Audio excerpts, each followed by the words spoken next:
Welcome to another book reading. This is presented by 99geek.ca. My name is Andrew, and I will be reading a book today. So if you like audiobooks or anything like that, you can tune in, listen up, and enjoy. I've already done about 3 of these. They are in my history, or you can go to youtube.com/wingcommanderiv, that's Wing Commander 4 in Roman numerals, or you can go to 99geek.ca, find links to all kinds of things, including my writing on, I have this book that I'll be reading today, as well as 5 other books that I'm working on. They are all available on my Patreon. If you subscribe for just $1, you can get access to everything.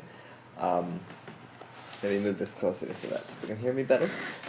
Alright, so today we will be reading a book called The Suburban Fantasy, or A Suburban Fantasy, sorry. And it's a story about a teenage girl who gets turned into a vampire against her will. Previously, on A Suburban Fantasy, Rachel Lin Smith was just a shy teenage girl, very geeky, never had too many friends, never did much, she had issues talking, she had social anxiety, but she did have some friends. She had a friend named Ian who helped her socialize and gain, she kind of gained his geeky friends just by proxy. She lived a normal life, not a care in the world, but she started getting these dreams, these weird dreams, and they were warning her, they were sending her warnings, it seemed, people she'd never met before. Women were warning her about going to a party in Toronto, a party, she'd never even been to a party before, but the most popular girl in school, Tanya Dayton, invited her to this party in Toronto, and she had to go. She had to. She didn't have a choice. She thought she had a choice, but she's trying to get out of her shell, and she's tired of being alone all the time. So she went, and it was a mistake. When she was there was a creepy old man who used some kind of strange magical manipulation to take advantage of her and take her back to his place and do something unspeakable to her. Her friends went looking for her, but she was nowhere to be found, and she woke up suddenly to find that he was watching her, and she was naked. And thus begins chapter 4. Then we eat. Alright. I need my mouse. This is gonna work if I don't have my mouse. Alright. Rachel got dressed, ignoring the creepy old man leaning against his cane in the corner as best as she could. She felt different. She could feel the fabric of her jeans rubbing against her leg and every hair on her arms tickling slightly as she pulled her shirt into place. Her sensitive areas felt more sensitive than ever, like she was on some kind of drug. Her sense of touch felt different and amazing. It was as if her skin was begging to be played like an instrument, but there was something else. She was cold, very cold, and her clothes did nothing to make her feel any warmer. She knew immediately what that meant, and the thought only gave her more chills. The cold was coming from inside her. And then there was the noise outside. It was like thousands of people screaming in her ear. Worse than that, 1,000 hyenas. Her head throbbed with the greatest headache she'd ever known. The only thing pounding louder than her head was beats from outside. Somewhere down the street she could hear what could only be a parade of drums, hundreds of them, and they didn't stop or even fade away. But her smell, all those other experiences paled to her sense of smell. You can start scrolling any second now. Alright. What is that? She asked, speaking for the first time since Eckhart told her she was a vampire. Normally she would scoff at any such suggestion that vampires were real, but the changes throughout her body were all the evidence she needed to know. It was true. You can smell it too, he replied in a hoarse whisper. The filth of mankind. I've saved you from it, made you like me. Though he was so quiet, and the street below was so loud, Rachel could hear every word, like watching an English-dubbed Jackie Chan movie. I feel weird, she admitted to him. She didn't know what to do. She knew Eckhart was dangerous, and she couldn't trust him, but who else could she talk to? She was much too far from her mother now. He smiled beneath his short gray hair, and said very slowly, "You are weird." Had he been standing in that corner all day? The tweed jacket he was wearing made him look older than he had seemed last night. "Because I'm a vampire?" she asked.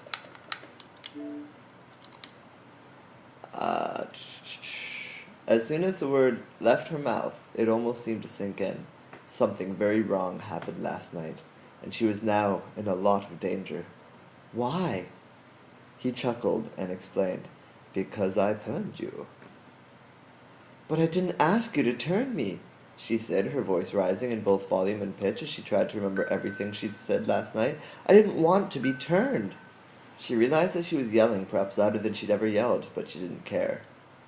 "I did it so you would live forever," he told her. "So we could live forever together. Because I love you." "Bullshit," she told him immediately. It was starting to concern her how crazy this man was. And she'd seen it last night. So what happened? "How did you get me back here?" she asked. "How'd you make me say all that shit for you and bark on command? Did you drug me?" He chuckled again, and she wished desperately that he'd stop. As if reading her mind, he stopped and explained. "It's a vampire trick. Took me 90 years to perfect." "Can you use that trick on me now that I'm a vampire?" she asked, her heart skipping a beat at the thought. It was then she realized her heart was still beating, and she thanked God for small victories. "Not that I haven't tried before," he admitted to her, "but no. I could never get it to work on any of my ex-girlfriends after I turned them." "So I'm not the first person you've turned?" Rachel asked. If he was as old as he said he was, how many other girls had he hurt? "They're all in the past, my darling," he said, frustratingly mistaking her concern for jealousy. "You're my future now." Wanting so much to cry, but finally fighting back her tears, Rachel tried to think of any kind of topic change. All she wanted to do was make like the singer Pink and run just as fast as she could. Well, part of her. There was also another part that was angry and wanted to kill. "Can I leave?" she asked. "Of course," he said, without a waver of emotion. "Once the sun is down, you'll be free to leave as you wish.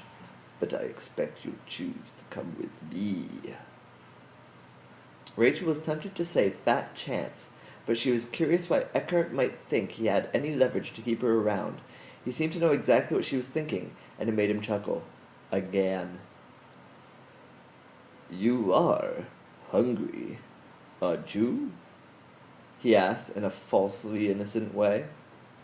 A shiver ran down her spine as she finally gave attention to that one other change she'd felt in her body. It had been there, of course, the whole time, but Rachel hadn't let herself notice it. She refused to name it, refused to accept it as real, but it was still there, the pull from deep down in her stomach. She needed to eat. She was starving, like she hadn't eaten in days, but worse than days, a lot worse. Years. And it wasn't enough that she was hungry. The fact she wasn't eating at this very moment made her mad. Dangerously mad. The pulling in her chest and the gnawing in her stomach only made to accentuate the drum beats from below. How delicious they sounded, delicate and juicy. She just wanted to tear those drums apart and bathe in their blood. Wait, what? Those beats weren't from a parade. They were the quiet heartbeats of every living creature for blocks, pounding louder than a symphony orchestra in her ear. It was distracting, but worse still, it was inviting. Suddenly she didn't want to be a vampire anymore. Can it be reversed? "What?" asked Eckhart in surprise. "Vampirism?" "Is there like a cure or something?" Rachel asked. "Please, I just want to go home." He chuckled again. And all she could picture was ripping his throat out. Suddenly, and quite to her surprise, she was across the room holding Eckhart against the wall by his neck. "This isn't funny, she said angrily, a growl unexpectedly escaping her lips. Rawr! And as she suspiciously ran her tongue over her teeth, she felt exactly what she'd feared. Fangs. She had never meant to move across the room and grab Eckhart by the throat, but she decided to go with it, thinking he would apologize or whatever. Instead, his hand grabbed her forearm, and his fist hit her so fast she didn't even see it before she was sent crashing through his wall. Landing in the kitchen, she tried to catch her breath, knocked free on impact, but couldn't pull herself together. What was happening to her? She pulled herself up with a hand on the counter, but as she rose, a sharp pain shot through her side. Eckhart appeared leaning against the pantry with his cane hanging from his arm, as if he'd been standing there the whole time. "I'm sorry I did that," he told her. "Please, don't try to attack me like that again. I'm much stronger than you." He reached to touch her shoulder, but she magically appeared across the room, safely behind his dining table. "Don't touch me!" she told him defiantly. She wasn't sure how she'd gotten behind the dinner table, but she figured it must have been something she was doing herself. "It figures you'd be like me," he said with a grin. "I saw a lot of me in you." "Shut up!" Rachel said, quickly changing her mind. "What are you talking about?" "I could do it instinctively too," he explained. "Not every vampire can. Once I met a vampire who called it slipping. We can move faster than the blink of an eye. We just need to envision where we want to be or what we want to do." He started around the table, but she kept herself opposite from him. As she moved away, the pain in her side intensified, and she grabbed at it with a grimace. "It's probably just bruised," he told her in what must have been his best attempt at a soothing voice. "Once you feed, I promise you'll heal." At his mention of eating, her mouth began to salivate and her fangs began to extend again. She hadn't even noticed when they had retracted. She started picturing bodies, faceless and blurry, but they didn't look like people.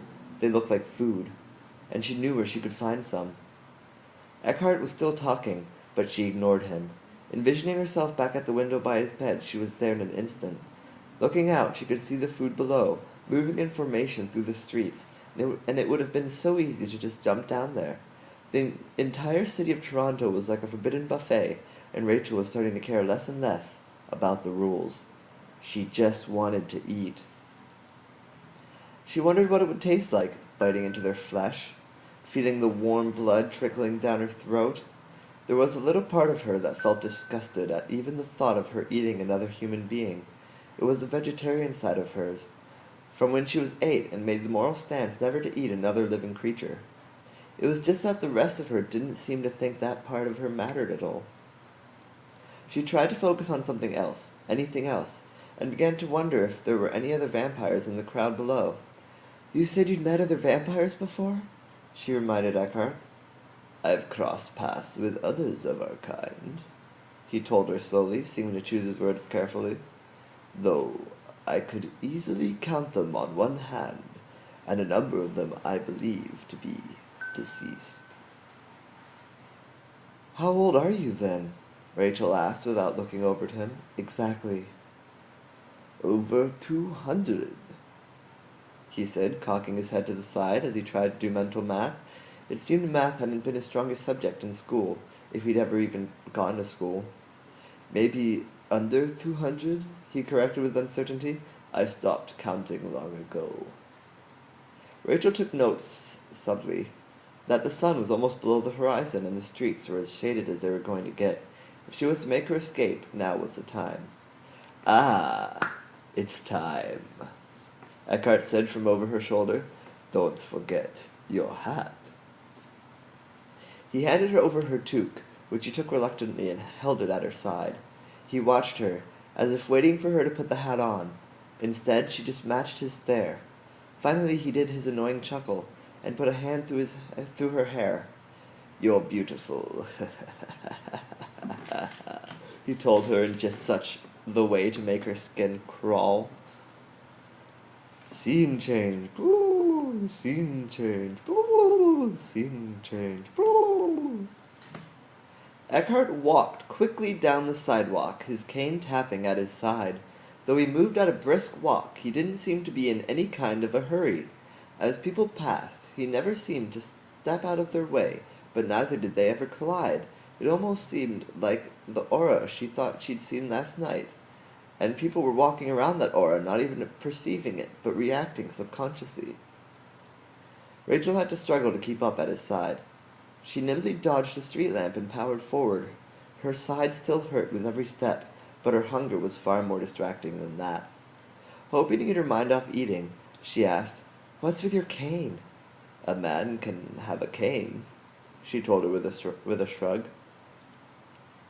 They brushed past a large businessman in a suit, and she could smell the filth. He was dirty, but in a greasy cheeseburger kind of way. Their hands touched briefly, and she dug her nails into his bloated skin. He turned on her angrily, but she just slowly backed away, watching him and laughing. His mouth was moving. It was kind of funny. Cheeseburgers had mouths. She caught herself, and quickly turned to catch up with Eckhart. She was starting to worry, like she didn't trust herself around people. It took her a moment to remember what they'd been just talking about, but once she noticed his stupid cane, it was easy. "You didn't have that cane last night." If he'd noticed her weird-out moment, he didn't show it. He just smiled at her observation. "I do not carry it on me during my hunts," he told her.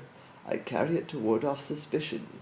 Nobody ever thinks to blame a string of murders on a crippled old man." "What do you care if the police find you?" Rachel asked. Certainly he was strong enough to kill all the police. Eckhart turned around to block her path and grabbed her shoulders dramatically. "You should listen carefully now, as this is perhaps the most important lesson I can pass on from one vampire to another," he told her in a much more scary voice. "Don't attract attention to yourself." Maybe I should do this whole line again. Alright. "You should listen carefully now, as this is perhaps the most important lesson I can pass on from one vampire to another," he told her in a much more scary voice. "Don't attract attention to yourself. Ever. Humans go lifetimes without meeting a vampire. You don't think there's a reason for that?" Rachel waited for more, but he started off again. "That's it?" she asked. "That's all," he said, his pace quickening. So what was he trying to say? That there were people out there hunting vampires? "Where are we going?" she asked, hurrying to keep up. "I have to tie up some loose ends with the bartender," he told her. "Then we'll eat." She started thinking about feeding again, and had to distract herself. What the hell was she going to do? Should she run? She was too hungry to escape before they ate. She'd never make it anywhere on her own without killing somebody. Even if she escaped, where would she go? Home? Could she just go back to school? How would she explain her condition to her parents? Had her life really changed forever? Was there no going back? Her mind was wild with one worst-case scenario after another, and it wasn't until they got to the bar that she was able to push her concerns aside. Inside, it was a party much like last night, but there was something different. People were dancing on the floor, drinking at the tables, and being all around rowdy. Nothing different there. It was a different bartender at the bar, but Eckhart didn't approach him. Instead, Eckhart made for some stairs in the back. The bartender wasn't the only thing off, though as the atmosphere just felt more groovy. Groovy. It was intoxicating, especially all the smells, both repulsive and inviting, scintillating and delicious. She was overwhelmed with senses and emotions. Rachel could see why Eckhart would spend time here. She felt like a pervert at a strip club. She felt like everyone in the room was dancing for her. I see somebody's watching. Welcome. I'm not going to start this chapter over, but basically, Rachel Lin Smith is a teenage girl who turned into a vampire against her will, and the creepy old man who turned her is now teaching her the ways of being a vampire. "The bartender from last night not only works here, but in fact calls this building his home," Eckhart told her, though she didn't ask. "On the second floor, his name is Steve." "How do you know so much about the bartender?" asked Rachel. "A man chooses his hunting grounds carefully," By the way, those sirens were me, in case you were worried that you were on fire. A man chooses his hunting grounds carefully, he told her. It bothered her that he kept calling himself a man. It's a dangerous world out there, he continued. She found it rather ironic that Eckhart would be lecturing her on the dangers of the world after killing her. They crossed the packed dance floor, and a young hipster couple danced between them. Behind the young woman's rich blue hair, Rachel saw Eckhart slip to the stairs at the back of the bar and up. The woman with blue hair was dancing with a guy who looked a little too much like Eminem. They were grinding against one another, but the woman noticed Rachel and blocked her off. Rachel wanted the woman to move, but was afraid what would happen if she opened her mouth to say anything. She more than likely expected to be at the woman's neck. "You're cute," the young lady said, leaning in close to Rachel's ear. "Wanna dance?" Rachel could hear the drum of the woman's heart, and the rush of blood in her veins. The young woman smelled amazing, like the comforting smell of a warm apple pie. Instead of responding to the girl's question, Rachel simply pressed against her and started to sway her hips. The hipster chick was soft and warm, and her hands were wandering and curious. Rachel reached on her tippy toes and leaned her head against the woman's shoulder.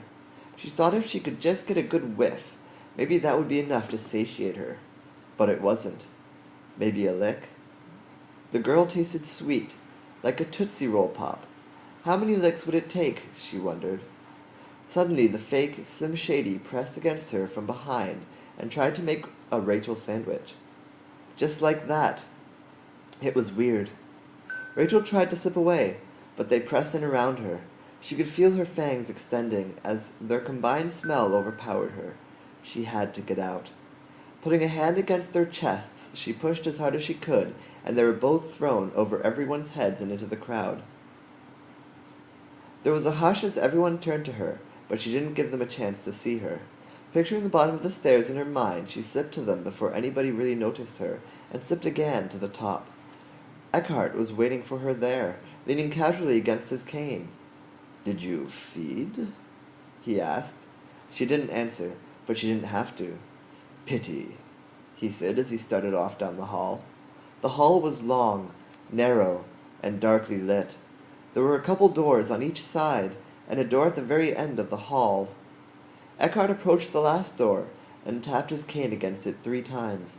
Rachel joined him, but stayed just out of sight. The door opened, and a young ebony lady in torn jeans answered. She had a nose ring, and didn't look any older than 28. She looked down on Eckhart's cane and frowned. "Normal people knock," she told him coldly. "I'm looking for Steve," Eckhart said without apology. "Is he in?" The woman scrutinized Eckhart bitterly, then looked over her shoulder and yelled, "Hey, Steve! I thought you said no business tonight." As the woman turned back, and she noticed Rachel, who wasn't nearly as out of sight as she thought she was. "Who's this?" Excuse me. I'm dying. I'm alive. Like diamonds in the sky. Oh my. Alright, where were we? "Who's this?" the woman asked. "Your daughter." Eckhart did his infuriating chuckle once more.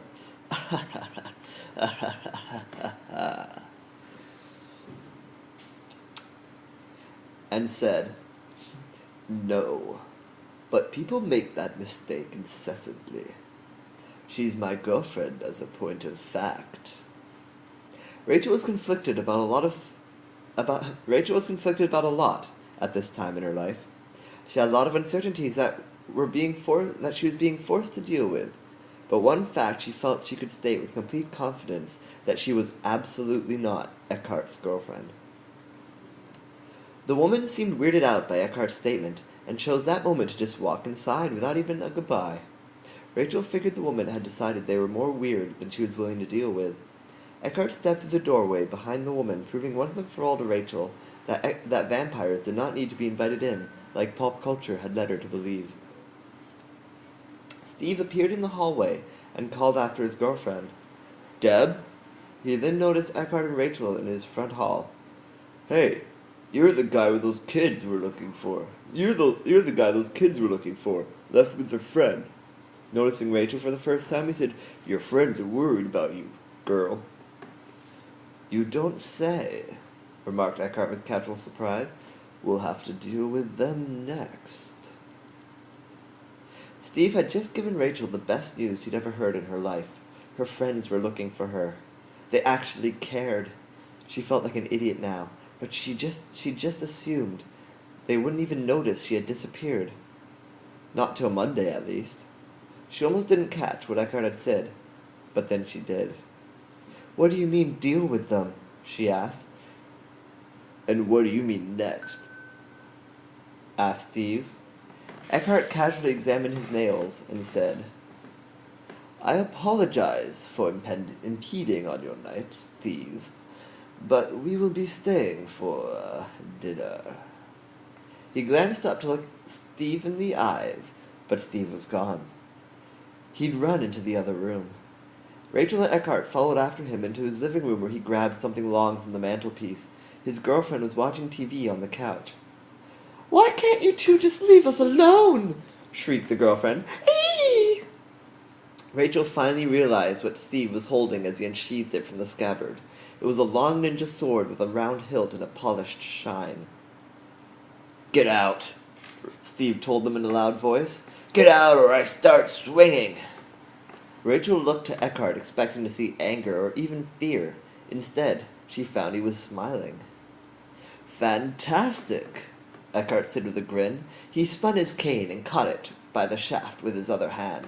Pulling on it, the shaft came away to reveal the cane was in fact also a sword. "On guard," Eckhart said to Steve with a cheer. "Ha ha ha!" Steve's girlfriend screamed. "Ah!"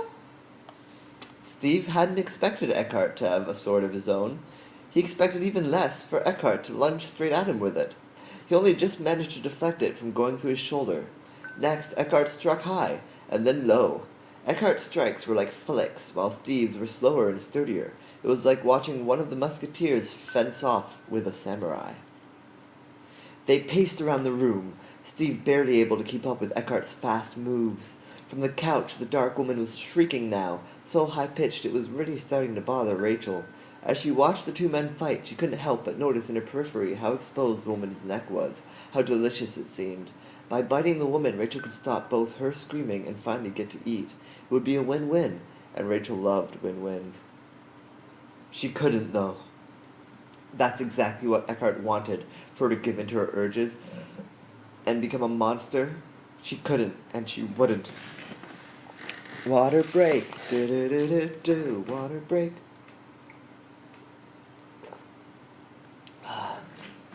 Water break, do-do-do-do-do, water break.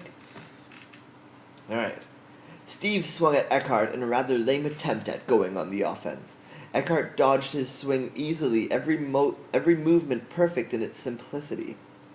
And it is simplicity? I did not. I used the wrong hits there. Easily fixed. Alright. Every movement perfect in its simplicity. Let me start that paragraph over. This is kind of an important moment. Alright. Steve swung at Eckhart in a rather lame attempt at going on the offensive. Eckhart dodged his swing easily, every movement perfect in its simplicity. Steve's sword crashed into a bookshelf, cutting through the wood and toppling the shelves onto Eckhart. Rachel used the time to slip in front of Steve. "I'm not going to kill anyone," she told him, "and I won't let you kill them either." Eckhart studied Rachel silently for a moment, his gray eyes searching hers in what might have been surprise. That moment's silence was exaggerated as Steve's girlfriend took a breath. Everyone looked at her, curious to see if she'd stopped screaming for good, but she began screaming again, a habit that had quickly grown old. Eckhart must have figured the same thing, as he slipped to beside the couch and snapped her neck. The screaming immediately ceased. Rachel didn't know what to do. How could she have let the woman die after only just saying she wouldn't? How could Eckhart have been so heartless? He stared into her, just daring for her to call him out. What could she say? What if she was next? She didn't need to react, however. As Steve screamed and pulled his sword from the shelves, He jumped over the couch with his sword held high over his head, swinging it down as heavily as he could. It was too clumsy, however, and Eckhart easily knocked his sword from his hand. Eckhart then grabbed Steve by the throat and threw him out the window. Rachel was in shock. She'd never seen anyone killed before, and now she'd seen 2 in one night. Eckhart didn't show an ounce of concern. How could anyone care so little for other human life? Eckhart jabbed his sword into the woman's neck, so that her still warm blood would spill out over the floor. That's the sound of the blood. Drink, he told her angrily. Feed, and let us be rid of this place. Feed, before the blood goes cold. That was the wrong voice, but I will. Rachel was still in shock, but if she hadn't been, she might have been able to control herself. As soon as the blood began to flow, it was as if her instincts took over, and in the blink of an eye she was over the couch drinking from the woman's neck. It wasn't any sort of choice she made. In fact, it was perhaps her complete indecisiveness that allowed her hunger to get the best of her. The blood slid easily and effortlessly down her throat. It tasted sweet, like a less viscous honey.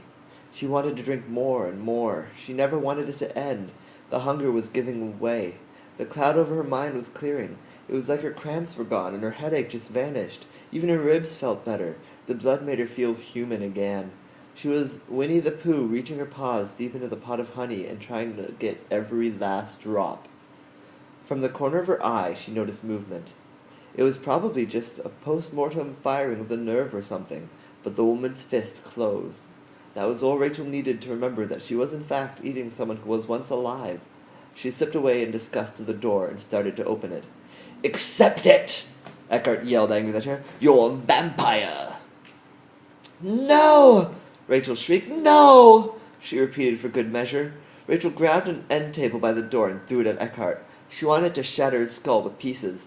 Luckily for her, Eckhart decided to slip towards her at the same moment she threw the table. The table hit him in mid-slip, causing an impact so hard that he all but disintegrated the table. As he stumbled forward, still dazed from the impact, Rachel slipped out of the apartment and to the sidewalk, and then again to as far down the street as she could see. Worried she still wasn't far enough from him, she slipped again as far as she could see and lost herself in the crowd on Bloor Street. What the hell was she going to do now? It was just yesterday she was having breakfast with her family, and now she was feeding on blood and running from a clearly homicidal maniac. The moon had come out for the night, and the city shone now with its never-ending nocturnal glow of artificial light. Even in the pockets of darkness, Rachel found she could see clear as day. I have a typo there. Boop, boop, boop, boop, boop, boop. Typo done. Even in the pockets of darkness, Rachel found she could see clear as day. The dark alleyways between the buildings weren't any brighter, but she could easily make out the shape of the dumpster and the steam rising from a dirty sewer grate, all in a brilliant grayscale. It was only in the light she could see the saturation of color. She followed a particularly colorful crowd on the street to the Bathurst subway station and descended with them into the depths below. She was surrounded by at least 30 people, a mass all hitting the train from a concert. She could hear and distinctly make out each individual beating heart around her, but she no longer felt any strong urge to feed or kill. That side of her had been satiated. For now. Bathurst Station was beat up, and... oh lord, another typo. Bathurst Station was beat up, and the token machine vandalized. Then, to make matters worse, I put the comma in the wrong place there. Then, to make matters worse, another comma there. Alright, Bathurst Station was beat up, and the token machine vandalized then. To make matters worse, there was no one... This whole sentence is screwed up. Bathurst Station was beat up, and the token machine vandalized. Then, to make matters worse... Alright, that should be a whole different sentence.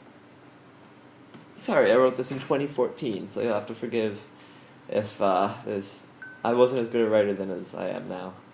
And I'm sure I have still much improving to do. Bathurst Station was beat up and the token machine vandalized. Then, to make matters worse, there was no one at the kiosk window to pay for the tickets.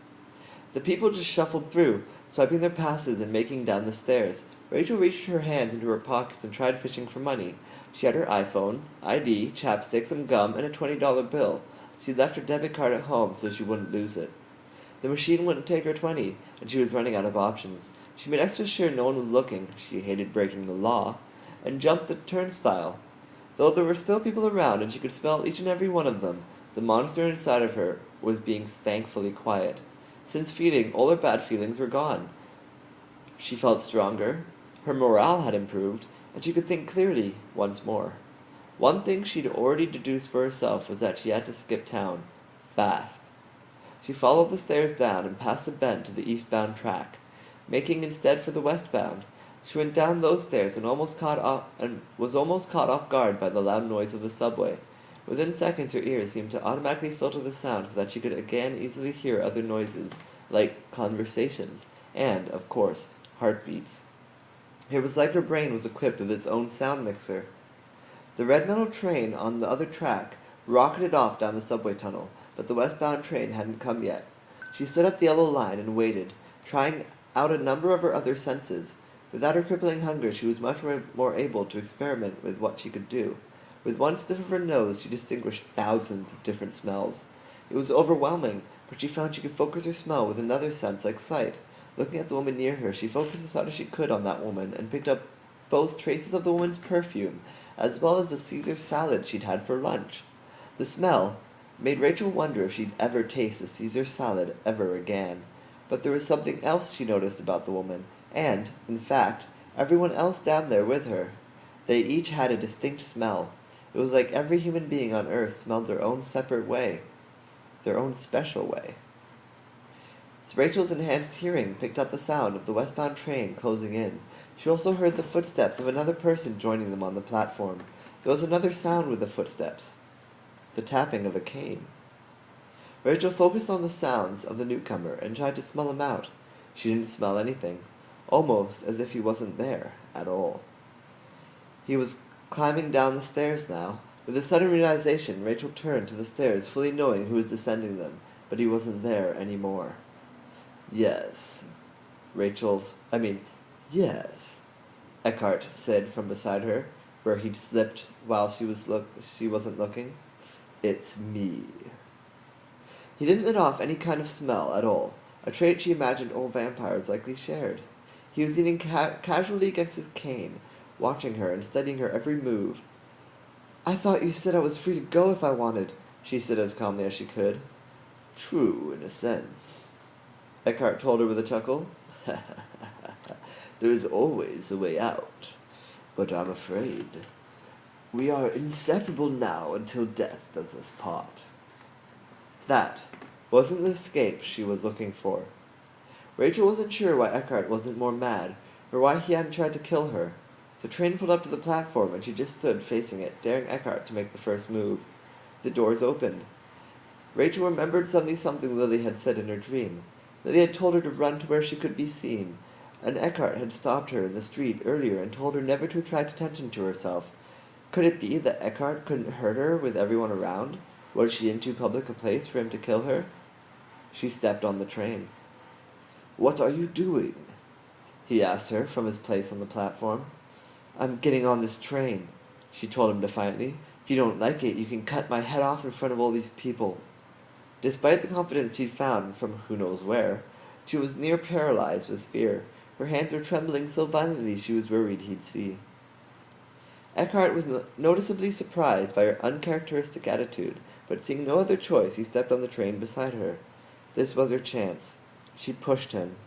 Stop following me! She screamed at him. Help me, someone! He's been stalking me since the Eden Center! She looked wildly around for anyone to help her, and one man stepped forward. I think you should leave the young lady alone, the man told Eckhart. The man looked rather bookish, and his grip on Eckhart's arm wasn't very firm, but it was all she needed. The alarm signaling the closing of the door sounded, and Rachel stepped onto the platform. The doors closed behind her before Eckhart had time to react. The train rocketed down the tunnel and disappeared. Without missing a beat, Rachel ran up the stairs, across and down to the eastbound side where she waited for the next train. The train took a number of long agonizing minutes to come, and the whole time she kept expecting Eckhart to just appear beside her. Had she really just lost him for good? She had to get as far from Bathurst Station now as possible. The train finally arrived and she got on board. It rocketed eastward as she took a seat on a hard red chair and watched the flashing lights go by the window. A map above the window showed her the routes of the train. She'd have to make a transfer in 2 stops to St. George. The train came to a stop at the next platform, and an older woman with a large green coat stepped on with her grandson. She sat across from Rachel and gave Rachel a wary glance. "You look a little pale, dear," the woman said to her. Rachel would have said something, but she was distracted by the boy's drumbeat. It was faster than everyone else's, but that wasn't all. He smelled off, almost bitter. A man managed to make it on the train just before the doors closed, and Rachel quickly smelled him to make sure he was human. It wasn't Eckhart. The train started off again. The old woman was still looking at Rachel, and that stare was starting to bother her. Knowing she was going to be getting off at the next stop anyway, Rachel got up and stumbled to the door. The train did a quick twist, and Rachel almost fell over. Getting to the door, she started to concentrate on the movement of the train and her balance. She found with a bit of concentration she could let go of everything and keep perfectly still. She felt the train slow, and everyone started leaning forward, but she didn't have to. With concentration, she had like an enhanced spatial sense. The train rocked to a stop suddenly, and she fell forward, her face slamming hard against the sturdy metal pole. Trying to ignore the pain on impact, she knew she had bigger problems than a black eye. He'd found her. The door opened at St. George Station, and Eckhart was standing there as if he'd been waiting there the whole time. He chuckled and stepped onto the train to take his previous place beside her. "Don't you dare run again," he told her. Leaning in close, he whispered, "If you continue to push me, I will give caution to the wind and rip your lungs from your body right here." Her heart skipped a beat, but she tried not to think of him. She had to escape. Now that she'd had the taste of freedom, she was willing to do anything to keep it. Across the tracks, she saw the westbound train pulling up to the station, and she watched the doors open. "Your heart would be easier, of course," Eckhart answered a question never asked, "but I never risk damaging it. I would rather preserve your heart as a memento, save it to remember you by, and I'd do it all for love." He looked at her and said pleadingly, "That must count for something." Rachel could see the doors of the other train open right across from her. It was a straight distance, but with a big drop in between. She'd never stepped over a big drop before. Deciding to risk it, she tried to imagine not just her place on the other train, but her path to get there, jumping down, running across, and jumping onto the other train. Suddenly she was there, surrounded with a number of people heading home from their shopping sprees or theater shows. The doors were just closing on the eastbound train, but she didn't have time to see if Eckhart was still on board. She pushed her way through the crowd to the other side of the train. It was only then she remembered her toque. Eckhart had given it to her before they'd left. Did it smell like her? Like how she used to smell? At the other end of the train car, she found a young 7-year-old pulling against her mother's hand. Avoiding the mother's sight, Rachel crouched and asked the girl, "You want this hat?" She showed the girl the cat ears. The girl nodded and laughed. Rachel tried to smile, but it was only skin deep. She put her hat on the girl's head, and before the mother could complain, she slipped from the train. Across the platform, she could see stairs leading to the north and southbound tracks. She needed the southbound train to take her to Union Station. She had no time to waste, and she didn't want to risk being seen by Eckhart. For all she knew, he was right on her tail, but she had to hope he wasn't. She believed she could get away more than she ever believed anything, and she knew exactly where she was going. Did he? She stepped to the base of the stairs, and again to the top. She was lucky to find the southbound train just about to depart, and she stepped on board just before the doors closed. The train was off, and luckily nobody had noticed her sudden appearance. She took a seat, adrenaline still pumping through her veins. Each and every stop before Union felt like a lifetime of waiting to be killed. Rachel wondered for moments how it might feel to get her lungs ripped out, but she quickly decided it wasn't for her. Finally, Union Station came, and she got off.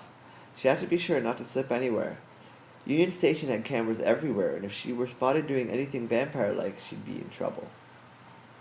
It was up the stairs and down a long hallway to get to the Go kiosks. Every dark corner she passed, she expected to see Eckhart staring out at her, watching her. But there was no signs. She bought her ticket for the Go train home. All she knew was that she needed to get back to Oakville. Maybe in Oakville she'd feel human again.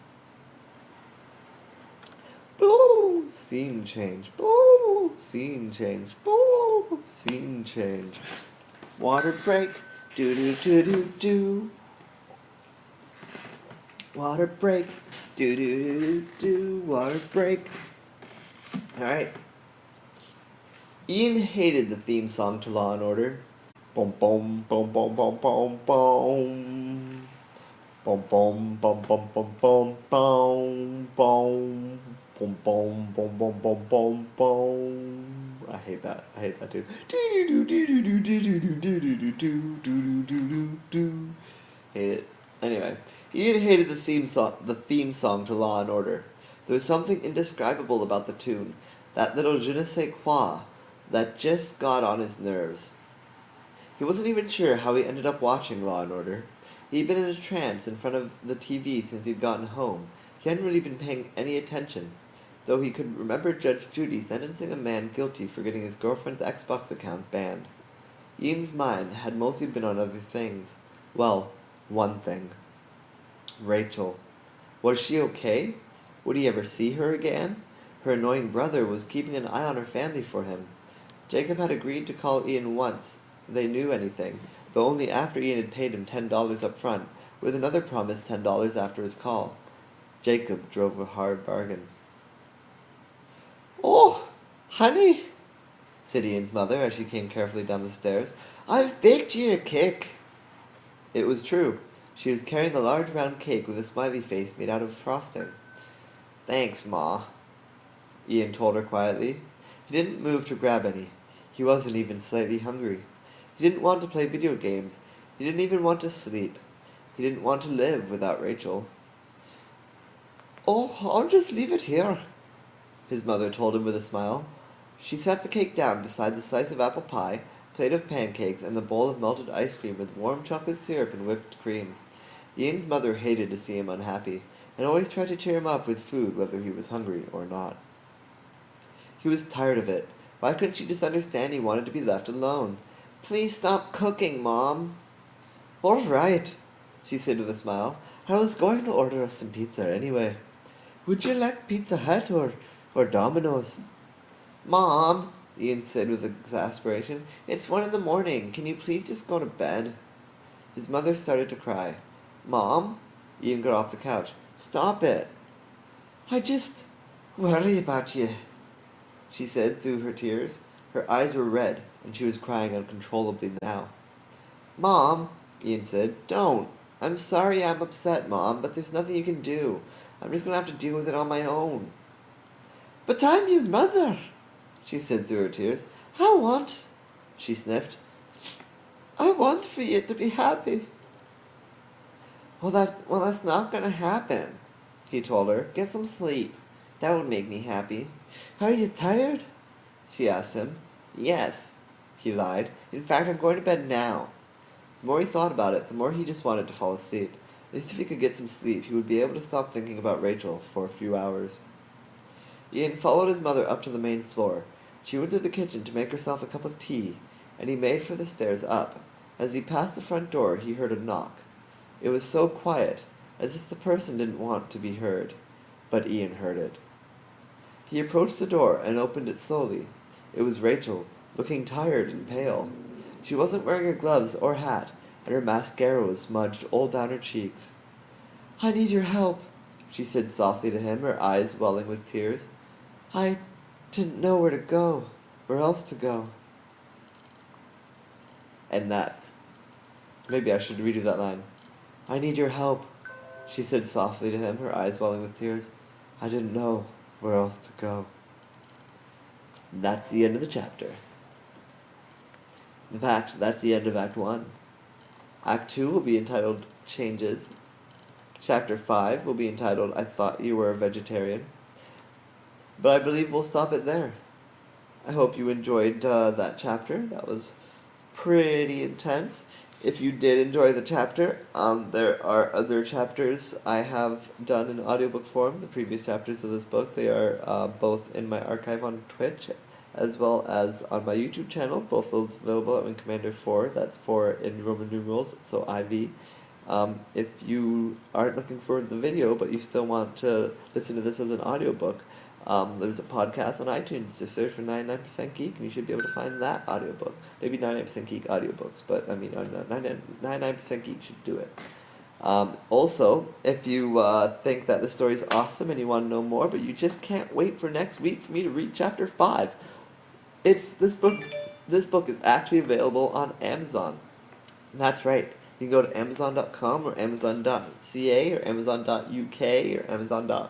Whatever the hell IR, and there you will be able to find my books, multiples of them. I don't just have A Suburban Fantasy. I also have Urban Fantasy, the sequel, and I have Aldon Chronicles about a lesbian thief, and Adrift Homeless about a spacefaring people trying to find a new home after their old planet died. So all of those books are available, and for a reasonable sum of money. The one book was free for the past week, but it just became not free. So sorry I didn't say anything about that. But you can get them for $3, or you can get a season collection. I have a season 1 part 1 collection that's got everything I've released so far except for Act 2 of Season 1 of 99 Geek, which is the whole brand. So technically this book that I just read was Season 0, and then Season 1 is the brand. And in Season 1, there's a bunch of books, and Act 1 of that is now released in a collection with this book on Amazon for, I think, $10? No, $6.99. I made it super cheap because I'm trying to get readers, and it's so hard. There's over 1,000 pages in this book. I still would advise you buy that, because here's what I would advise you do. I would advise you go to patreon.com/99geek, or you go to 99geek.ca and you'll find links to all of this stuff there. But go to patreon.com/99geek and you subscribe for just $1. It only costs $1. And then you'll get access to everything, including Act 1, including Act 2, including Season 0, everything, including a script I wrote that takes place in between Season 0 and Season 1, including, like, everything. It's all on my Patreon, only $1. You can download it all and unsubscribe if you want, but if you stay and subscribe, I'd really appreciate it. There's even the chance to be a contributor. You can help out by naming a character, or even help change the plot in some way. Like you can shift in some minor way. I mean, obviously, I have somewhat control, but I believe I'm a strong enough writer that, like, if, for instance, you were like, I think that you should deal with the issue of rent increase in one of your books, and I'd be like, sweet, I can fit that into a chapter. You know, like, almost like improv. I'm thinking of it like improv. That's at least my plan when I introduce a contributor status on my Patreon, which has never been reached. But I saw it like improv, where, like, you can, like, influence how it goes, and then it's my challenge then to shift it and still continue the story, because, I mean, any good writer can continue any story in any direction at any point, in my opinion. There's no brick walls. You just got to get creative. And sometimes limitations create more creativity. So that's just my thought. But anyway, so there's a lot of content available on Patreon. You only got to pay $1 to get access to that. You can unsubscribe right after that. But even then, I've got free stuff too. I release free excerpts of all these chapters on my blog, which there's links to that at 99geek.ca. And on there you can also find, I have a weekly blog that I'm about to change over to a daily blog that talks about television and all the latest pop culture topics. I also have streams where I do streams like this, or I do streams of video games and things like that. So you can check out all of this stuff. It's all available on my blog, or on my Patreon, or on my whatever. Or if you can't do any of that, if you're just not interested in any of that, follow me on Twitter at Andrew Gatesy. That's G as in George, ECZY. The whole thing, the @ ANDREW, G as in George, E as in elephant, Z as in car, Z as in zebra, and Y as in why not. So you type that into Twitter, it pulls up my profile, you follow me, because that's where I do most of my posting. I post everything there. Everything else I've been talking about, there'll be links to it there eventually, but just go to 99geek.ca. That'll have everything you need right there. I'm going to stop talking now, because I've been talking for quite a while. I've done the chapter. I could read the next chapter, but I don't think anyone cares right now. If you care, let me know. Contact me. I want to hear everything. I'm excited to see my fans, to experience some fandom, to have an audience. I want it all. I want to be a famous writer. I want to write for a living. I don't want to have to work shitty midnight jobs anymore. So help me out. Please, I beg you, support me in any small way that you can. Either through marketing or money or support. Anything. I could really use your help. That's all. We are the 99 Geek. Peace out. Yes, and broadcast.